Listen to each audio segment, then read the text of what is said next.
जय जवान जय किसान, ये नारा तो पूरे देश को किसान आंदोलन के दौरान सुनने को मिला है। लेकिन 26 जनवरी के दिन जब हमारा गणतंत्र दिवस होता है, उसी दिन किसान नेताओं ने कहा कि जब देश का किसान, देश का जवान आखिर रैली निकाल सकता है और परेड कर सकता है, तो आखिर देश का किसान परेड क्यों नहीं कर सकता। इसी को लेकर के सरकार ने उनको परेड करने की परमिशन भी दी। लेकिन नतीजे आप सभी के सामने हैं कि आखिर किस तरह से दिल्ली के अंदर दंगे देखने को मिले हैं। लेकिन किसानों के द्वारा जो परेड निकाली नहीं, बल्कि उसी में पुलिसकर्मियों के साथ मारपीट की गई है, झंडे का अपमान तक किया गया है। तो इसी को लेकर के आज हमारे साथ देश का जवान मौजूद है। देश का जवान कर्नल देवानंद गुर्जर आज हमारे साथ इस स्टूडियो में मौजूद हैं। तो कर्नल साहब, क्या ये पूरा का पूरा कि आखिर देश के झंडे का इतना बड़ा अपमान, वो भी हमारे गणतंत्र दिवस के अवसर पर?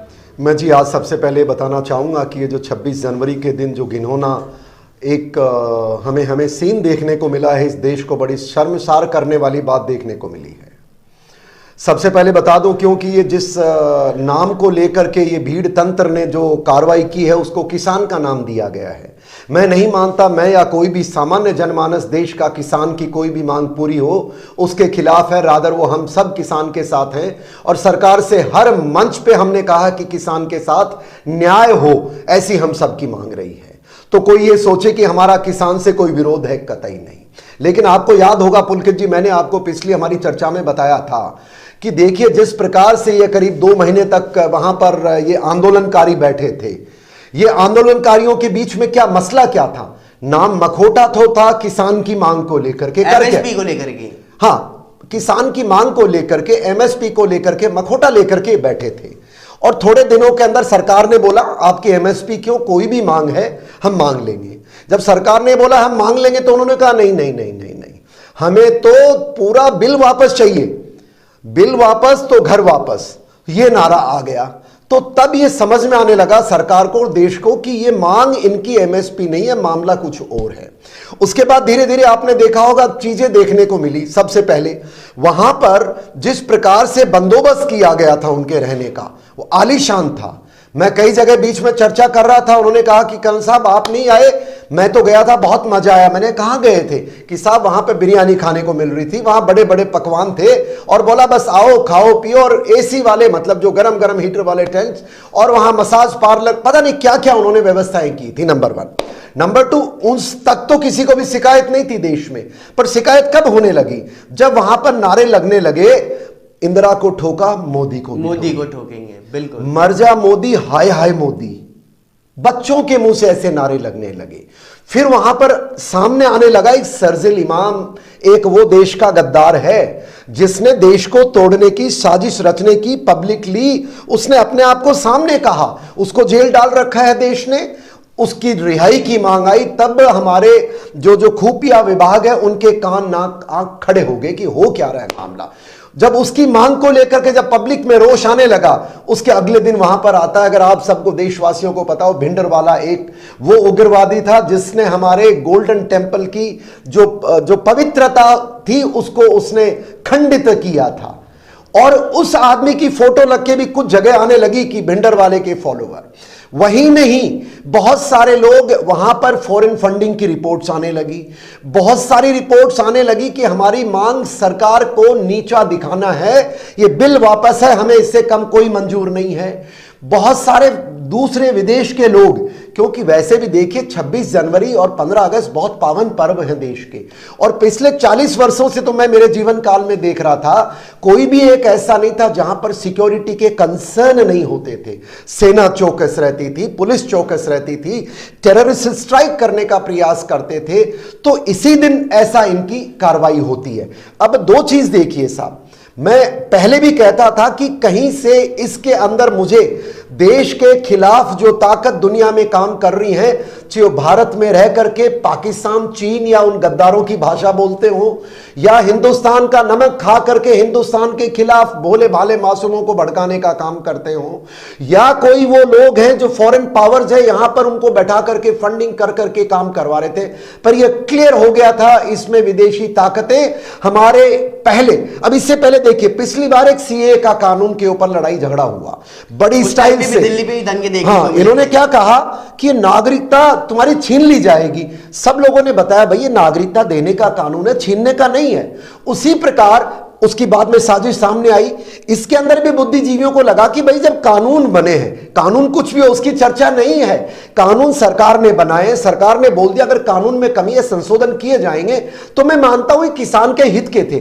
पर जो लोग इसके पीछे हाईजैक कर चुके थे, शुरू में तो पॉलिटिकल पार्टीज आगे आई और पॉलिटिकल पार्टी से हाईजैक कर लिया फॉरेन फंडामेंटलिस्ट ने, और उसके बाद तो ये पूरा का पूरा भीड़ तंत्र आ गया जो आपको देखने का मिला। दो मुख्य बातें, 26 नवंबर को यह शुरू होता है।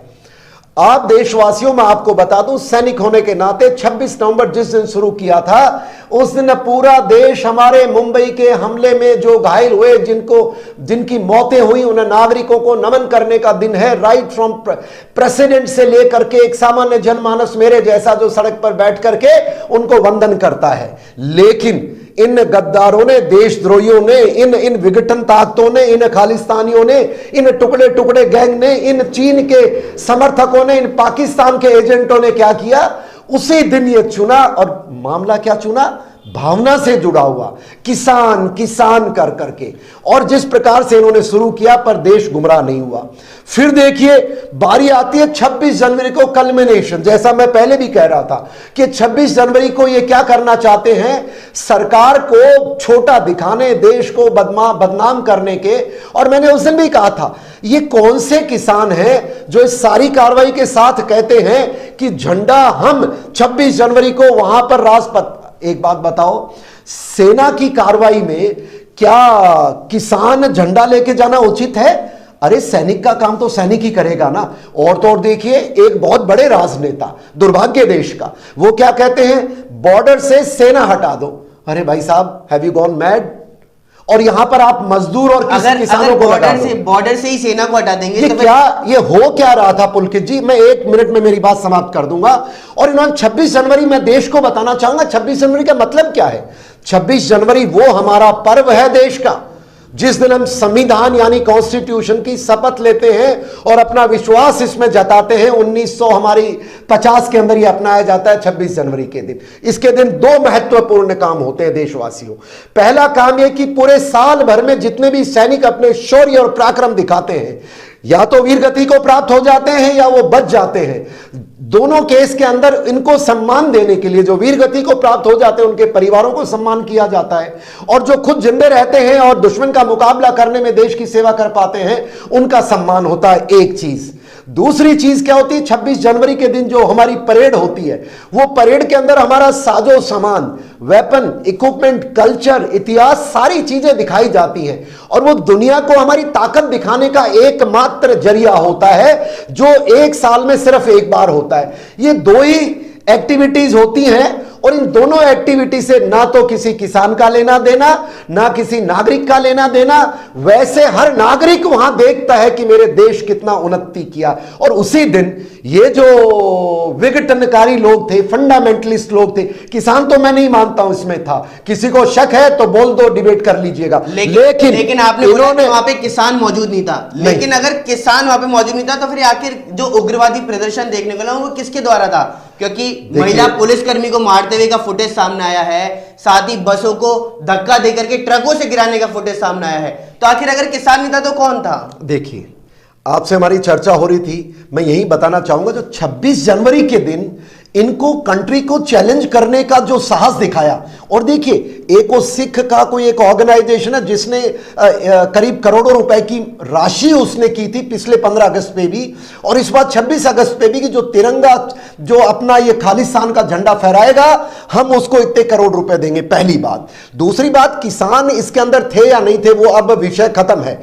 अब तो ये लोग फंडामेंटलिस्ट, विघटनकारी, वो बदमाश थे जो हमारी सरकार के खिलाफ, देश के खिलाफ, नागरिकों के खिलाफ, उन्होंने वहां वहां पर कानून तोड़ा है। आपने खुद में बताया। देखिए, सरकार को मैं मानता हूं और पुलिस का बहुत अच्छा कार्य था, उन्होंने इनको भी एडजस्ट किया कि भाई ठीक है, सेना और देश का काम में बिगड़ नहीं, आपको दूसरी जगह दी जाती है, आप अपनी यात्रा करें, उनको टाइम भी दिया गया। इन्होंने क्या किया, इस विश्वास का विश्वासघात करते हुए उन्होंने उन रास्तों को चुना जहां पर इनकी बात हो गई। साहब, जब दो अधिकारी की बात हो जाती है तो फिर इतनी सेना तो नहीं ना देश में, हर मोड़ पे हर घर के आगे एक आप चौकीदार लगा दो। इन्होंने उनके विश्वास को घात किया देश का। देखिए साहब, और उन रास्तों में गए जहां पर इनको पता था पुलिस या सिक्योरिटी फोर्सेस नहीं है। किया क्या उन्होंने? सबसे बड़ी बात आपने खुद में कहा, इन्होंने बैरिकेड तोड़े। बिल्कुल, इन्होंने, हमारी पुलिस महिला, एक बच्ची खड़ी थी साहब, दर्दनाक किस्सा देखिए, ये लट से मार रहे हैं, ये दरिंदे, मतलब क्या इंसान है, उसकी रिब्स तोड़ दी गई पुलिस वाली लड़की की। एक जगह जाते tractor they were using as a weapon to crush people, उनको मारने के लिए, दबाने के लिए। और पुलिस वाले, आपने फुटेज में देखा, बेचारे दीवारों से कूद रहे हैं, उनको चोटें आ गई हैं, 600 घायल हो गए हैं। यहीं पर ही नहीं साहब, वो एक फरसा लेकर के, तलवार लेकर के, जिस प्रकार से बैठे हुए पुलिसकर्मी पे हमला किया, उसने अपनी जान बचाई। और जिस प्रकार से वो तलवार का डांस और तांडव मचा रहे थे, तो ये कौन से लोग हैं? ये वो लोग हैं देश को तोड़ने वाले, टुकड़े टुकड़े गैंग, खालिस्तान गैंग, पाकिस्तान के जासूस और चीन के चमचे, और दुनिया भर में देश के अंदर जो ताकतें हमारे बढ़ते हुए भारत को उभरता नहीं देख सकते, ये वो लोग। लेकिन कर्नल साहब, जो झंडा लाल किले के ऊपर लगाया गया था, वो खालिस्तान का था या निशान का था, ये अभी तक बिल्कुल भी क्लियर लोगों को नहीं हो पाया।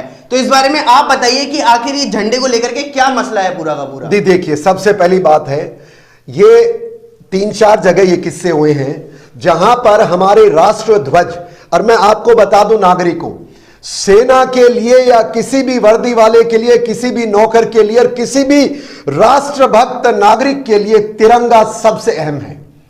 उसकी आन बान और शान में अगर कोई गुस्ताखी करे तो मैं सैनिक होने के नाते अगर ड्यूटी पे होता, I would have given order shoot to kill. मुझे कोई दोगाचिती नहीं है। नाउ, इस दौरान हमारे तिरंगे का अपमान कई प्रकार से हुआ है। कैसे हुआ है? एक जगह देखा गया है कि तिरंगे को फेंका गया है, बिल्कुल, और दूसरे झंडे को लगाया गया है। दूसरी जगह देखा गया कि जो तिरंगे का स्थान था, वहां पर एक इन्होंने दूसरा धर्म का और एक उग्रवादी का उन्होंने निशान लगाया है। तो मैं ये कह रहा हूं कि तिरंगे का, और लास्ट बात, जो ड्राइवर जो जैसा था, जो एक मौत हो गई थी, एक चैनल ने ट्रैक्टर पलट गया था जिसका, उन्होंने न्यूज फैलाई कि ये गोली से मरा है। थोड़ी देर बाद में पता लगा वो ट्रैक्टर पलट गया था, ट्रैक्टर से मरा है। जो पुलिस वालों के ऊपर चढ़ा रहा था वो व्यक्ति, जब गिर गया, उसके बाद उसके डेड बॉडी के ऊपर तिरंगा लपेट दिया गया। बहुत गलत बात है ना। आपको मैं बताता हूं, देखिए, इस पूरी परिस्थिति में उनका मकसद था लाल किले के ऊपर। कर्नल साहब, आप बता रहे हैं कि तिरंगा उसकी बॉडी के ऊपर लपेट। यस, मैंने फुटेज देखे हैं उस व्यक्ति की जिसकी मौत हुई है, उसके ऊपर तिरंगा लपेटा गया है, और तिरंगे का सिर्फ लपेटने का अधिकार उस वीर पुत्र को होता है जो मां भारती की सेवा करते करते अपना जीवन का बलिदान देता है। हर किसी को तिरंगा नसीब नहीं होता साहब, और ऐसे हर किसी को, ऐसे द्रोहियों को, ऐसे बदमाशों को, ऐसे जो अपनी व्यवस्था तोड़ने वालों को, ऐसे टुकड़े टुकड़े गैंग जो वर्दीधारी बेचारे सेवकों के ऊपर ट्रक चढ़ाने का, अपने टायर चढ़ाने का प्रयास कर रहा है, अगर उसके मौत हो जाती है एक्सीडेंट से, भगवान उसकी आत्मा को शांति दे, आत्मा को शांति दे, लेकिन तिरंगा उसके ऊपर नहीं लहराया जा सकता। अब आपने पूछा जो झंडा लगा हुआ था, ये निशान और ये खालिस्तान में क्या फर्क है? देखिए साहब, मैं पहली बात तो ये कह दूं कि 26 जनवरी से ऊंचा अगर हिंदुस्तान में कहीं भी झंडे लगे हैं तो सबसे ऊंचा झंडा तिरंगा होता है। उस तिरंगे के बराबर भी कोई झंडा नहीं आ सकता। सब उससे नीचे रहते हैं, चाहे वो धर्म का हो, चाहे यूनिट का, कोई भी हो, उससे नीचे होते हैं। नंबर 1। नंबर 2, तिरंगे को कोई हाथ लगा के फेंक नहीं सकता, वो गद्दार है देश का। और नंबर 3 बात, आपने मुझसे फर्क पूछा निशान और खालिस्तान के उस झंडे में क्या फर्क है। जितना मैंने रिसर्च की है, निशान का झंडा हमारे सिख धर्म में जो मानने वाले हैं, जो ग्रंथ साहब का जो रखा जाता है, जिसको गुरुद्वारा कहते हैं, उसके बाहर एक धर्म का झंडा लगता है, और वो भगवा झंडा होता है, ट्रायंगल की शेप में होता है, और यही होता है इसमें, और कुछ नहीं होता है। और अंदर उसके भगवान का नाम ओम दूसरी भाषा में, अपने पंजाबी में लिखा जाता है। ये होता है निशान। अब दूसरा खालिस्तान, खालिस्तान का झंडा बिल्कुल तिरंगा नहीं होता है, चौकोर होता है, जैसा मीडिया में हमने देखा है, और उसके अंदर एक उनका अलग तरह का ब्रांड है। अगर कोई देखना चाहे तो मैं आपको फुटेज मेरे मोबाइल में दिखा सकता हूं कि उन दोनों में फर्क क्या है। और वो जो झंडा लगा है वहां पर, एक तो ऊंचा, एक साइड में, एक खालिस्तान का है और एक निशान का है। यही बता दूं, कहीं भावुक होने की जरूरत नहीं है। अगर देश में कोई भी नागरिक धर्म के नाम पर तिरंगे से ऊपर झंडा उठाएगा, सजा का हकदार है।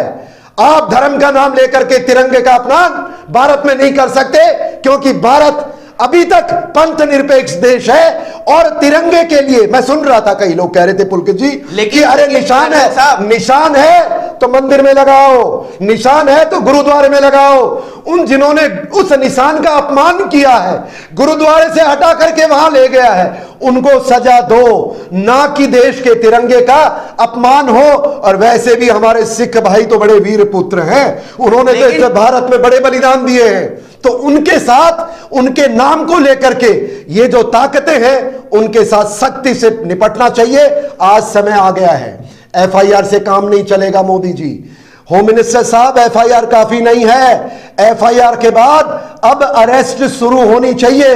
और जैसे हमने सीए में देखा था साहब, वो जो क्या अपना मौलाना क्या उसका नाम था, जो उस तबलीगी जमात के जो मौलाना जी थे, उस समय तो बड़ी बड़ी चर्चाएं, एफआईआर हुई, आज तक वो भी अरेस्ट नहीं हुआ है। इस तरह अगर आपने कोई लीपा पोती भावना के साथ किया देश के, समाज के और सैनिक के, तो आप ये याद रखिए, उल्टी गिनती आप भी शुरू कर सकते हैं, क्योंकि जिन्होंने ये हरकत की है वो पार्टी विशेष से हमें कोई लेना देना नहीं है। They must go behind the bar, और इनको पब्लिक ट्रायल होनी चाहिए जिन्होंने तिरंगे का अपमान किया। बिल्कुल बिल्कुल। और इसी को लेकर के दिल्ली सरकार ने भी अभी एक फैसला लिया है कि जितने भी सीसीटीवी कैमरे लग रहे हैं उन सब की फुटेज निकाली जाए, और जितने भी लोगों के पास में फुटेज है वह सभी दी जाए, जिसके अंदर किसान आंदोलन के अंदर उग्रवादी प्रदर्शन करने वाले लोगों के खिलाफ कार्रवाई बाकायदा की जाएगी।